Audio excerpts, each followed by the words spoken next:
Well, hey, what is up, guys? My name's Trevor. I'm the college associate pastor here. If I haven't met you yet, this semester I'd love to talk to you afterwards. There was a wallet left out on the floor in the lobby. If your name is Kelly, we have your wallet. You can get it now. She may not even be in here. She could be in a CG. But if your name is Kelly and you're in here, your wallet will be there, and you can get it now or you can wait till afterwards. It's up to you. But if she's not in here, none of that mattered. But anyways, I feel like every time I get up here and preach over the last 6 months or so, that I really, I feel like I owe you guys an update on my wife. She's pregnant, because you didn't know. My wife, Tori, and she's now 35 weeks pregnant, and so she is ready to pop. And so she's 5 weeks from yesterday is our due date, and actually, we had a doctor's appointment today that we might be a week early. And so possibly 4 weeks, my life's going to change forever. And so I'm excited and terrified. And so as we're getting close, I've been trying to warm up my dad jokes a little bit. And so I'm hoping that this joke ends like my wife's pregnancy with a good delivery. Yeah, the first service was way better than you guys. They laughed at that, but that's okay. Sorry about that. But we're going to be continuing our series, What Am I Doing Here Tonight? And then not this Sunday, because of the Super Bowl. If you come, you'll be alone. But the next Sunday, we'll be starting our new series called Loveology. And we're going to be talking about dating, relationships, engagement, marriage, sex, singleness, the whole thing. And so we'll dive into that in a couple weeks. But tonight, we'll be talking and continuing this series, What Am I Doing Here? But before we dive in, a few weeks ago, I took a midday trip to Target. I needed to pick up a couple things. And a key detail, I was driving my wife's car that day. And so I was going to Target, and I go in, get a couple things that I needed, and I'm walking out. And I walk out, and I see my wife's car, and I kind of I'm on my phone, and so I'm kind of on my phone, and I'm going to send a text back. And so I look up, I see my car, okay, cool, I keep walking, and then I walk up to the car door, and I go to, with confidence to open my car door, and I open the door, and then I hear it gets pulled shut. And I was like, well, that's weird, because that's my car. And it turns out I look up, and I lock eyes with a terrified woman. You've heard the phrase deer in the headlights. Like, she was the absolute epitome of that phrase in that moment. Like, her eyes were literally about to explode out of her head. And I realized, I had a moment, I was like, oh, not my car. And so I'm almost positive that she peed her pants. And so I'm looking at her, and I'm talking to her, she pulled it shut. Really quick reaction, by the way, which is good on her. I'm looking at it and get tased or pepper sprayed. And so she pulls it shut, and I'm staring at her, and I'm like, oh my gosh. I'm saying this loud so she could hear me. I was like, I am so sorry. I'm not a perv. I was just here to buy a couple of things. What had happened was, I had parked here, and she had parked here, and she was driving essentially the same car that my wife drives, same color. They were both clean because I just gotten her car washed. And so she parked right before me, and they basically the same car. And I was like, I'm so sorry. Look, I'm parked right there. Watch me walk over here. And I'm talking to her like this. And so I'm like, I'm getting in my car, same one, see? Yeah. And so I get in my car, and I look at her one more time through the windows, just to I'm so sorry. And I finally, she kind of is like, it's okay, I can understand. But she was also like, can you leave, please? And so she nods her head, terrified. Again, I'm pretty sure she peed her pants. And so I knew I had scared her really badly, and I felt horrible. I got in my car, and I was like, oh my, I just did that. And so all that to say, the reason why I share this is because I had completely fooled myself into thinking that I was doing the right thing and that I was getting in the right car. I was confident, but I was seriously mistaken. I was convinced that it was my car, but I fooled myself. And I think that for a lot of Christians, for a lot of believers, a lot of people that say that they follow Jesus, when it comes to being light in this world, which is what we're going to talk about tonight in Matthew 5, when it comes to being lights in this world, the way that Jesus has called us to be, if we're not careful, we can fool ourselves. We believe that we're doing the right thing and we're being lights, but sometimes the truth could be that we may actually not be living it like we think we are. We've mistaken what it means to be a light, and the reality is that we might even be hiding our light or keeping it dim or only showing it at church or only showing it when it's comfortable and living in darkness, maybe even living in darkness behind closed doors, kind of keeping it as dim as possible.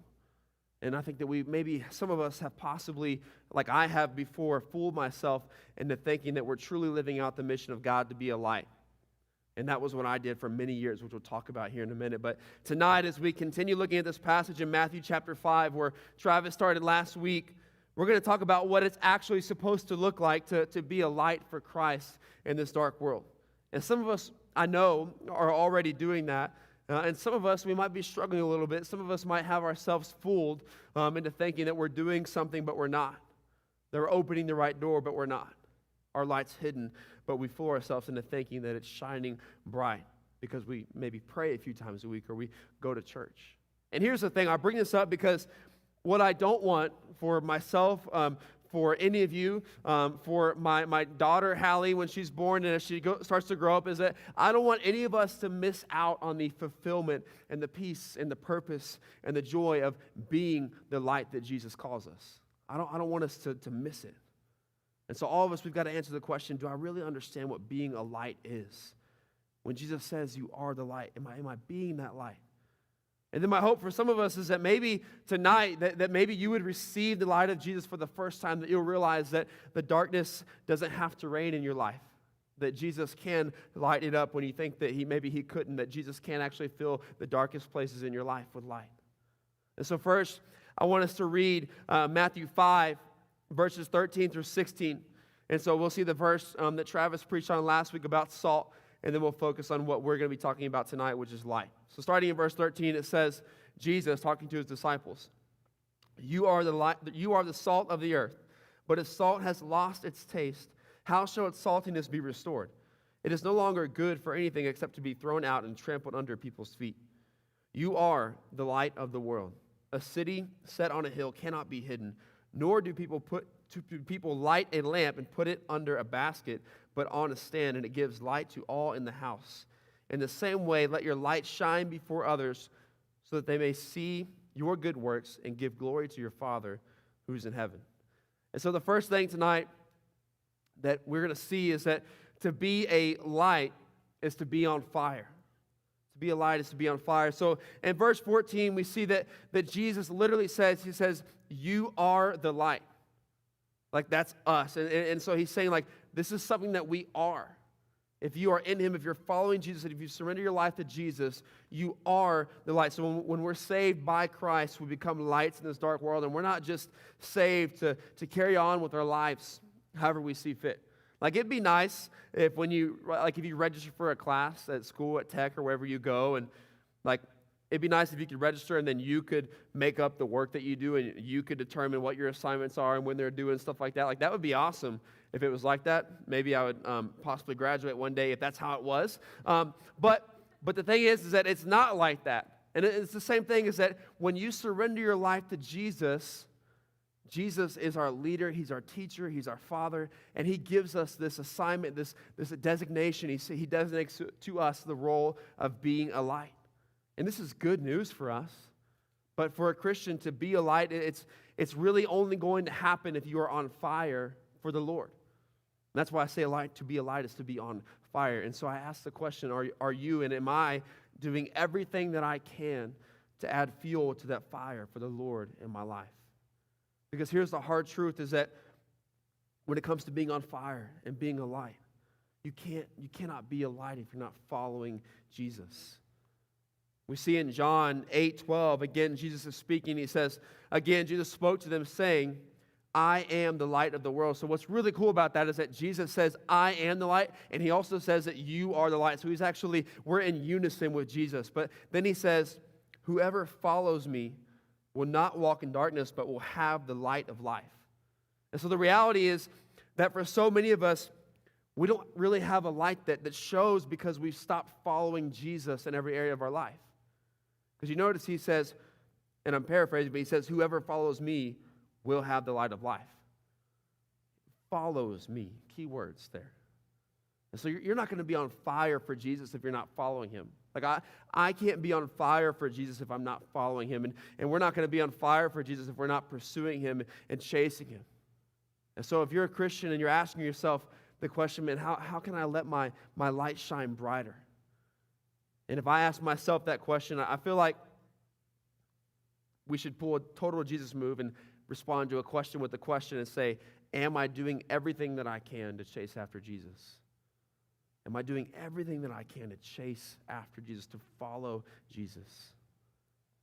I remember when I was a junior in high school, I felt so far from God, which, I was a kid who grew up in church, and I believed in God, and I believed that I had a faith in Jesus, but I was in this period of life, this is like 2011, 2012 for me, and I felt so far from God. But I had this deep desire, like I wanted to be on fire. I wanted to follow him, but I feel like I couldn't. I wanted to be closer to God, and I wanted to be a light, but I wasn't. My life did not reflect that at all. I felt numb and dark and almost like a useless Christian. I felt like a light that had no purpose because I wasn't shining it. And the truth is that what had happened was my complacent Christianity had kind of finally caught up with me, and I was burnt out because of it. For years, like my idea of being a light or following Jesus was just kind of showing up to church and maybe praying during the week when I had a test and praying for this girl that I liked that God would let me date her. And that was like my idea of following Jesus. And it worked for a while, but it caught up to me. And I was burnt out. It led to me being burnt out and not a light.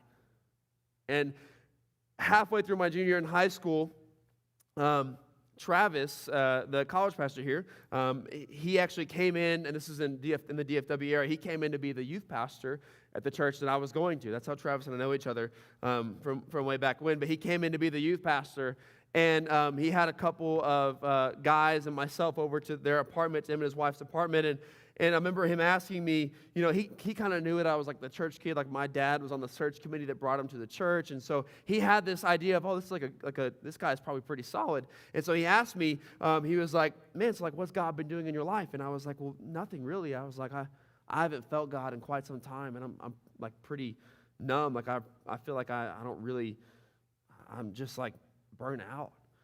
And I remember him asking me if there was something in the way. And I didn't answer him at the time. I was like, I don't know, I don't think so. And I realized in that moment that I was not a light, that I wasn't on fire for God. Not that just because I wasn't pursuing him, because I wasn't, and I wasn't chasing him, but what happened was my life had become, in that complacency, my life had become filled with the darkness of sin. And I've shared about it here before, but I had this addiction to pornography that was plaguing me. So I had this really dark and secret sin. So I was filled with darkness of the sin in my life. And also I was really complacent. I was just going to church and putting up the front that I had it all together. And so this complacency and this sin filled me with a lot of darkness. And so I was there and I was burnt out and I wasn't chasing God and I felt numb. And I was in this place where I was like, man, I don't know what to do. And I remember going to him and about a week later and sharing that with him. And from that moment on, as I had some accountability and some encouragement, and I opened up and was transparent, I remember that I knew that my life was filled with the darkness of sin and complacency, but I realized that I was actually the one who needed the light the most. Before I could be on fire for God once again, like I needed him to flood my heart. I needed Jesus to consume me. I needed his light to shine into the dark places in my life before I could be the light. And so here's the thing. You cannot be a light if you're not consumed with light. There's a song that we sing here at the Way called God of Revival. We sang it many times last semester. And the lyrics, they say, because there's no prison wall you can't break through, no mountain you can't move. All things are possible. No broken you can't raise, no soul you can't save. All things are possible. The darkest night, you can light it up. You can light it up. And so no matter how dark it may feel in your soul or how dark of a place that you might find yourself in, like Jesus can shine into your heart and change everything in a moment like he did for me. And when Jesus shines into your heart, you're going to begin to be consumed by him. And as the light of Jesus consumes you, it's going to flow out of you. And so we've got to ask ourselves, man, am I consumed with Jesus? I mean, seriously, let's just get real and honest with ourselves here for a second. Every believer in the room, is my heart and my life consumed with Jesus? Or is there areas that I'm holding back? Is there areas that I haven't let him in? Is there areas of darkness that I'm keeping to myself? Have I let him in every area of my life? Have I let him consume me to the point that he's flowing out of me and I'm being this light that Jesus calls us here? Because this is what Jesus is talking about. It's something that he calls us. It's what we are in Christ, but we cannot be that if we are not consumed by it.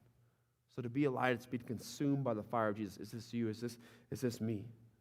Because if we want to be lights in this world, like this passage in Matthew is saying, where Jesus is preaching, and I want us to imagine for a second, think that maybe we're back here, and this is speaking to us, but we're actually here, and we are the disciples, and Jesus is standing in front of you, and he says, listen, you are the light of the world. Like Jesus is standing right in front of your face, and you're a disciple, and he says, you are the light of the world. Man, what a call, what a responsibility, but man, that can't happen if we're not asking Jesus to consume every area of our lives. And so to be a light is to be on fire. Am I on fire for God? And I know that as Christians, we go through dry seasons and we have struggles still. But within that, am I doing everything that I can to pursue him? Am I doing everything that I can to ask him to consume every area of my life? Do I have a desire to be on fire for God? Am I asking God for that desire? The second thing that we see tonight is that a lamp is only useful when placed correctly. In verse 15, Jesus said, nor do people light a lamp and put it under a basket. And I feel like the disciples here were like, oh, thanks, Jesus, like, obviously. But then he's like, but on a stand, and it gives light to all in the house. And the reason why Jesus was saying this is it's funny, like, we can hear that and we can go, oh, like, that seems pretty obvious, but we struggle with this. The disciples struggle with this, with backing off. When it was time to shine, kind of just stepping back. When there was somewhere that needed light, we kind of step back. When someone in our life is in a dark place and we have an opportunity to share, to shine, we kind of step back. So the thing is, like, if you take a lamp, right? If I took a table lamp and, like, my wife, she came home and she bought a new lamp and I took it and I turned it on and then I go and I set it in the corner behind the chair. It's useless, right? She just wasted money on a lamp. You gotta put it on a stand. It's got to be on display. Jesus calls us light, and then he calls us to be and go certain places, to be around and in front of certain people to show that light. So many Christians that are called light, like that's your identity, but we're hiding it. We're covering it. We're shining it in places not seen by others. We're keeping it dim. And please don't get me wrong. It's amazing if you have a personal relationship with Jesus. Part of that is reading your Bible and praying alone and doing the things like a relationship with Christ behind closed doors that people don't see. But also, are you being a light outside of those four walls? Are you being a light outside of the church building? And let's be honest, for most people, like, if that light isn't shining publicly, it may not be shining privately either. Because usually, if a person is spending a lot of time with Jesus alone, there's going to be a lot of Jesus shining out of them in front of others. Usually, what you do the most privately is what's going to come out publicly. I believe that Jesus has specific places and people that he calls each of us to go and be lights, but so many of us, we struggle and we avoid that call of Jesus on their life, and I know I did that for a long time. Still struggle with it sometimes, man, stepping back when I know that I need to step in. So you got to ask the question, man, do I actually want to be a light, a useful light? And I believe that for many people in this room, the answer is yes, and I see that. And maybe for some, the prayer that we need to start praying is, Lord, would you grow my desire for you? God, would you give me a greater desire for you and your plans for my life? Because without this desire, it's going to be difficult for you to ever go where he calls you. It's going to be difficult to be a light where he calls you to be a light if you don't really desire it. Sometimes we just need God to give us that desire. We need to be praying for that in our own lives. Because I really do believe that every single one of us has a specific place where we can shine the brightest. And I believe that if we're following Jesus, if you're chasing after Jesus and you are that light, then you're going to be placed exactly where you need to be effective. So am I where God wants me to be? If you're chasing after Jesus and pursuing him with great desire, the answer to that question is going to be yes.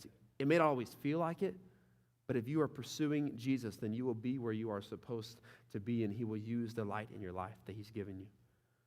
There's a couple, a married couple, about my age, like mid-20s, and their names were Zach and Becca Calderon. And they're Zach's from the Lubbock area. I'm not sure about Becca, but I've known them since I've been in Lubbock the last 5 years or so. And I remember meeting them before I think they were ever even dating. And since the beginning, like they are such lights for the Lord. Just the way that they love on people, the way they talk to people, the way that they serve in their church. They both have a passion for ministry. Like they love Jesus, and it's extremely evident, and I love to see it. And they are, now that they're married and they're pursuing Jesus together, he has placed them and called them to exactly where they need to be. And it was something that was never on their mind, but their light is actually going to be the most useful for the next couple of years in Thailand. They are right now in Wisconsin. They're training to go and be overseas. And in Thailand, they're going to, pretty soon as they are applying for their visas, they're going to be there working out of a coffee shop. And they're going to be helping women and children coming out of sex trafficking. And they're going to be sharing the gospel with them and helping them recover as they go back into society. And so like, as they were pursuing Jesus, he just placed this call in their life. And he said, this is where I need you to go. This is where you're going to go be a light. And I mean, they could ignore this call on their life, but then they wouldn't be where God wants them to be. And this all came for them because they simply gave God their yes and asked him, God, where do you want me to go? God, lead me where you want me to go. And so for us, like, have we and have I given my yes to God yesterday, today, and tomorrow? Does God have your yes? As a light, if you're a believer, does God have your yes? Have you asked God to lead you and place you where he wants you to be? Because I believe that every person that comes to Jesus and surrenders their life will be restored and redeemed and given this light to shine, and you will have a purpose and a plan in this life, in this world. You will know, not always clearly, but you will know the answer to what am I doing here? It's to be a light for Jesus. Whether you surrender your life to Jesus tonight for the first time or you've already done that, he has a purpose. And so will you start to pray, God, place me exactly where you want me so that my light can be most useful. The next thing that we're going to see tonight is this: the darkest places need the most light. And this may seem like an obvious statement, but again, so many Christians, we struggle with this, only letting our light be seen inside of a church building or inside of a place that's most comfortable. And then after church on Sundays, well, it's Thursday this week, but after church on Sundays or whatever day you go, then Monday through Saturday outside of the church, it's kind of like, well, I'll just dim that down. I'll use the dim setting and turn it down to a 1 instead of a 10 like it was when I was at church and I had my hands up. And so the reality is, though, is that nobody takes a lamp, using that analogy again, and takes it outside at noon in the middle of the day and turns it on. Like, no, like you take that lamp and you go and you put it in the room in the house that doesn't have windows that needs light the most. Because that's the place where the light is most needed. And for us, like, if we are the light, we got to ask the question, in my life and in my world, in my circle, where is the light most needed? Who in my life needs the light the most? Because what are the places where we tend to step back, like I was saying earlier, where we tend to kind of dim the light or hide our faith, are actually the places where you need to show it the most? Like at the dinner table with friends or family, the classroom that you're in multiple days a week, or the lab, or the workplace, or your friend hangouts, or the apartment with your roommates that you don't really know, but you know they're not really living a life that's that great right now. They have a lot of darkness in their life, or maybe it's a dorm room or someone down the hallway. Like, what are the places where we kind of keep it to ourselves the most is actually where it needs to shine the most. Because the reality is, like, I know most people in the room are students at Texas Tech or LCU, or you are a college student somewhere, most likely Tech, and we all know that there's a lot of really great things about Tech and about Lubbock, and a lot of great things that happen on a college campus, but there's also a lot of darkness. There's a lot of darkness in a lot of different ways. There's so many things that students are wrestling with and dealing with and falling into and trying to come out of and stuck, and there's so much darkness, and even in our own lives, we've probably experienced that. In fact, like a college campus can probably be one of the darkest places. And if you're a student there and a believer, like Jesus, he's called you and placed you there for a reason. He's saying, like, you are the light, and I have you placed here in one of the darkest places to shine. And I believe this is the call right here for the college student, the Texas Tech student, and really any campus around the country. You have an opportunity to shine the light of Jesus in a place where darkness usually thrives the most. And I saw this quote from a Christian theologian in the 1700s. One of these old guys, hundreds of years ago, said some really good things. And his name is John Wesley. And one of the quotes that he said is, "If I had 300 men who feared nothing but God, hated nothing but sin, and were determined to know nothing among men but Jesus Christ and Him crucified, I would set the world on fire." And he said that, and I don't know who he was preaching to or who was around him at the time in the 1700s, but I thought, man, like, what if we take that quote and we apply it to just the believers from the group of people here at the Way tonight and the people that are around us in the CGs right now? So let's reword this. What if there were 300 college students from the Way who were completely sold out for Christ, hated sin and darkness, loved people, were determined to know and preach nothing but Jesus everywhere they go? Man, I believe that we could set the college campuses of Lubbock on fire with the light of Jesus like we've never seen before. And this is not like a cliche thing, like a motivational pump you up. I mean, it is encouraging, but I really believe this, that actually that a group of Christians could be on fire for Jesus and bring light to Texas Tech and to other universities in the area like we've never seen before. I really believe that.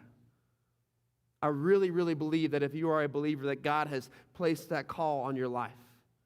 And so we've got to ask Jesus to give us His eyes to see the darkness where it may not be so evident to us. We've got to ask Jesus to give us the boldness and the fire to be the lights that He's called us to be at the campus of Texas Tech in the city of Lubbock. Man, will you answer that call to be the light in the places that need it the most? And maybe you just need the eyes to see it, and maybe your prayer is, God, would you help me to see the darkness around me? Would you help me to see the people around me that need you the most, God? And I don't know who it could be. Maybe for each and every single one of us, if you're a believer, maybe there's just one person in your life. God, I know that person is in darkness. Would you help me to be a light to him? There's just one person in your life that needs the light of Jesus, and you know it. Would you pray for the boldness to do that, to go to them, to be that light, to be that encouragement, to point them to Jesus? Just one person. There was a guy last semester, and I was meeting with him in a coffee shop, and he had come to the Way a couple of times, and he was just sharing about, he was very not church. Like, he did not grow up in church. Actually kind of grew up more agnostic most of his life. His parents didn't go to church, and so completely new to all of this. But he had been hanging around a couple of people here at the Way, and he saw the light of Jesus in their life, and he kept using the word like vibe. He was like, man, I don't know where they get that vibe. And I was like, well, that's the Holy Spirit, but you don't know, that's okay. And but the vibe was his word. He's like, man, I want that vibe. Like, what is that? How do they have that? And he was just saying all these things about him, and it's because I knew the people that he was talking about, and these people are people that live for Jesus, man. The light of Jesus is evident in every single place that they go, the people they're around. Like, these people are lights for Jesus, and they had impacted this guy, and he was like, man, how do I get that? And I remember just in that moment, and it was nothing that I was doing. It was just, I felt like the love of Jesus and the light just flowing out of me because of some other people that he had seen. And I started to share the gospel with them and how Jesus could actually meet him right where he's at in this chair in the coffee shop, and that Jesus could light up his life and change him forever if he would surrender to him. And he prayed right there and accepted Jesus. And I remember just seeing the light consume him in that moment. Like, God lit up his life right there, and I believe that Jesus can do that tonight in your life. If you're here and you're in this room and maybe you're that person and you've seen it, but you're like, man, I don't know how to get it. If you will experience the salvation that Jesus offers on the cross to you, he will change your life forever. That no matter how much darkness is in your life, how much uncertainty is in your life, how many mistakes that you've made, that Jesus can give you this light and change you forever. And I believe that just like for that guy in the coffee shop, that could be you. And I also believe that every believer in the room, that God can actually use you in this way. Like, if you're a believer, that you can actually be a light in someone's life. There are people in darkness all around you that need the light. And so will you be that light that Jesus says you are? Like, this is your identity. This is your call. You can impact for the kingdom of God. The call of Jesus for a believer is not to become something, but to be who you already are in him. And the final point tonight is this: the purpose of being the light is to help lost people find their way. In verse 16, Jesus says, "In the same way, let your light shine before others so that they may see your good works and give glory to your Father who is in heaven." And so Jesus is saying, listen, I've given you this light for a purpose. I've given you this light because others need to see it. And it's not about you, it's not about me, it's not so that I can get the glory, it's so that Jesus can get the glory. He's given us a light so that we can point other people to him. There's a purpose in that light. There's a reason why he calls us light, is to go and shine before others. He's saying, I actually want people to see your works, but not for selfish gain or fame or anything like that. It's so that they would see Jesus. So that we would be like a lighthouse in the storm, right? If you go and you see a lighthouse, my mom is obsessed with lighthouses. She has all these little things in the house, anyways, random. But lighthouses, the whole purpose of a lighthouse is not just so that it looks cool. When there's actually a storm and when it's dark, the lighthouse turns on and it keeps ships from wrecking. It lets ships know if there's dangerous shorelines ahead. It keeps ships guided, and it guides them through the storm. And that's what we are supposed to be in people's lives. Jesus is saying, you are a lighthouse, and people are in dark storms in their lives, and you have that opportunity to be the one to point them to me. And that's our purpose. Travis was, as we were studying this message, he had shared about a time in college. He remembered being asked, I guess by a professor, what would you do if you were a billionaire? And his answer at the time in college when he was 18, 19 years old was go around preaching the gospel around the world for free. And he said that was his answer, and he just had to stop and go man, is that passion, is that desire, is it still there? Is that still true for me? That if I had everything that I could ever need for the rest of my life, what would I do? Would it really be to go and be a light everywhere around the world that he possibly could be? And man, for us, is that our heart's desire? That with everything in me, that I would be a light for Jesus. That I would fulfill that purpose that God has given me to help lost people find their way. Another thing that I think that we can reflect on for a second is this question: if God came to you right now and said, all of your prayers are going to be answered tonight. He came to me, which they came to Trevor, and he's like, Trevor, right now in 10 minutes, every prayer that you've prayed in the last 2 weeks is going to be answered immediately. Would anyone new be in the kingdom of God? Every prayer that you've prayed in the last 2 weeks, if it was answered right now, would someone new know Jesus? Would somebody new experience the light of Jesus? And I ask that question, man, because it reveals what's on our minds. It reveals what we focus on. And man, in my own prayer life, am I fulfilling that purpose? Am I trying to seek out the lost and point them to Jesus? I hear that and I ask myself, man, would that be true for me? If my prayers were answered, would someone be lost be found? We want to be useful, and every believer, we've got to ask the question, what am I doing here? And the answer to that question is you're here to be a light for Jesus. You are here to bring people to Jesus. Our purpose is to help lost people find their way, and I've seen this happening at the Way.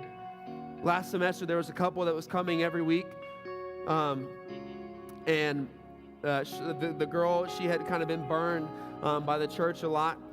And the guy had grown up atheist and had recently become an agnostic. And so he kind of believed in God but wasn't sure about who God was. And they were coming and they were getting plugged in and they were hearing the messages and they were in the community groups and people were pouring into them. And she ended up recommitting her faith and getting baptized. And then now he's actually on a path to faith in Jesus. God has been working in his life. And it all happened because somebody was a light to them. People were lights to them. They were being pointed towards Jesus. And that's happening all around us. Man, am I a part of that? Am I pointing people to Jesus? Are we pointing people to Jesus?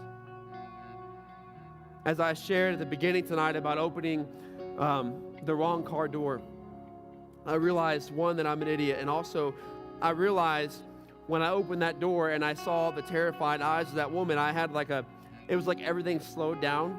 And I had like this light bulb moment where it was like, this is not my car. And I had this light bulb moment, and I realized what I had done. And I think, man, when we read this passage from Jesus, like we've got to have a light bulb moment.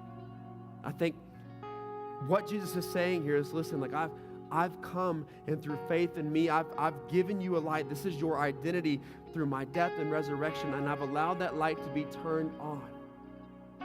Will you walk like it's turned on? But I think some of us, man, we're struggling, and it's like it's dimmed or it's turned off. Some of us, we've turned it off, but we fooled ourselves into thinking otherwise. But Jesus is saying, like, I've given you this light to let it shine. Will you just be what I say that you are? Travis was talking to a student after the first service, and through the conversation was kind of gathering that this student was just like, I just feel like I have to do more. Like I need to do something. Like I feel like I'm always trying to do stuff. And when it comes to being a disciple or a follower of Jesus, like it's not just about doing more stuff. It's just being who Jesus says that you are. It's just being what you're called to be, a light. I've offered you a light. Will you just be that light? But I also know that for some people that maybe up until this point, like you've always rejected it, and you've actually never experienced this. That you've actually never surrendered your life to Jesus. And tonight, I believe that this is your moment to take hold of that and surrender your life to Jesus. And I was thinking, like, man, I know, like 2020, terrible year. Some of you are upset that I even said 2020, but 2021, like, it's not looking much better.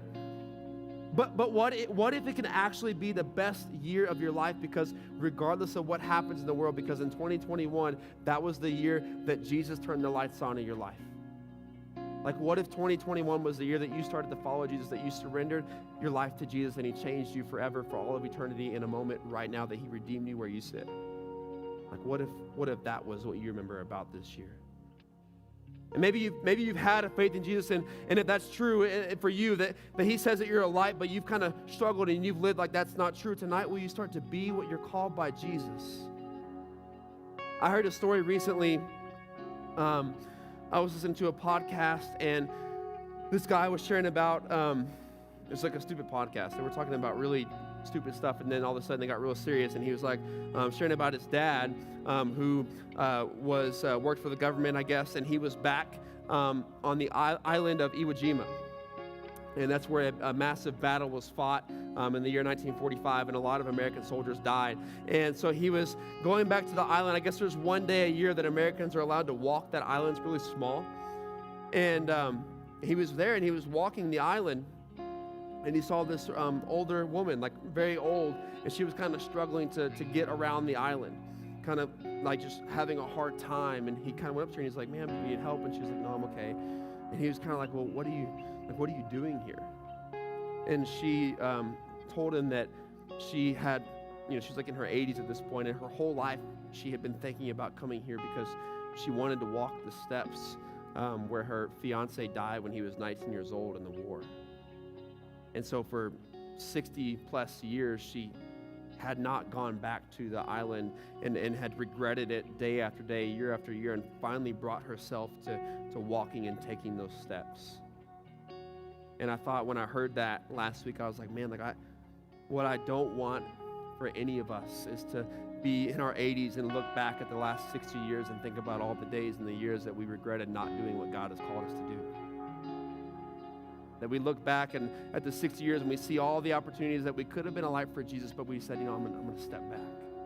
I'm not going to step into it. I'm going to step back. I don't want that for any of us. I don't want that for my life, for your life. Man, so would you let tonight be the night that you actually take those steps to either accept that light or to be that light? Would you bow your heads with me? God, I thank you for just the simple truth of the gospel, that you would come and take our place and die on the cross, and for all of our sins, for all of our mistakes, for past, present, future, that you would in that moment die on the cross to offer us a way to be restored, to be redeemed in your eyes for all of eternity. I thank you for that simple truth, and it's that truth that allows us to be called lights. And I just pray tonight for every single person in the room that we would respond to this call to either surrender our lives to you, God, or to take a step and to start being what you've called us, the identity that you've given us to be a light. Would you give us the boldness to share? the boldness to be. Thank you for your love and your grace, Jesus.